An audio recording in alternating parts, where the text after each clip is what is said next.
మానవత్వమే జెండా, ఇదే నిజమైన రాజ్యం.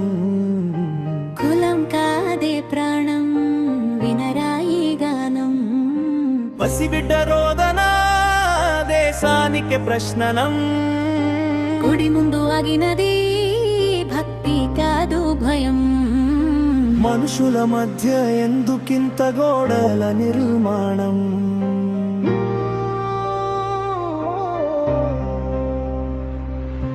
కులం కాదే ప్రాణం, గుర్తు పెట్టుకోరా. 2 నెలల పాపకి ఏ పాపం చెప్పరా?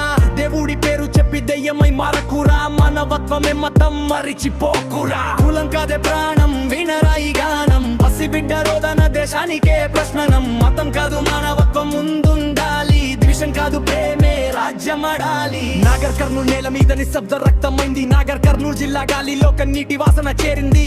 గుడి గడప దాటితే పాపమ్మా చెప్పు, దేవుడి ఇంటికెళ్ళడమే నేరమ్మా చెప్పు. చిన్నారి నవ్వు ఇంకా మాట లేరా లేదు. అమ్మా ఉడిలో నుండే లోకం చూసేది లేదు. కులం అనే కత్తితో హృదయం కోసారు. పాల బుగ్గల పాపని నేలకేసి కొట్టారు. ఏ శాస్త్రం చెప్పింది ఈ క్రూరత్వం? ఏ దేవుడు కోరాడు ఈ రక్త సాక్ష్యం? గుడిలో విగ్రహం కిళ్లకు కనపడలేదా? పసి బిడ్డ ప్రాణం విలువగా అనిపించలేదా? కులం కాదే ప్రాణం, వినరాయి గానం. పసిబిడ్డ రోదన దేశానికి ప్రశ్ననం. మతం కాదు మానవత్వం ముందుండాలి. ద్వేషం కాదు ప్రేమే రాజ్యమాడాలి.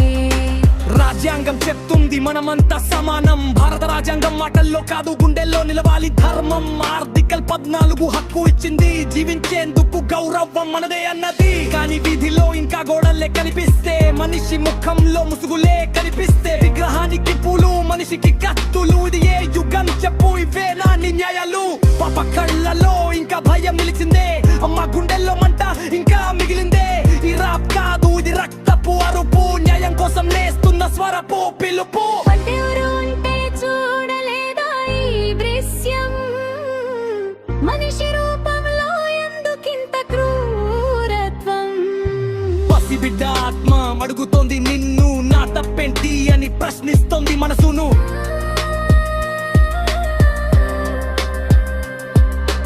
కులం కాదే ప్రాణం, గట్టిగా చెప్పురా.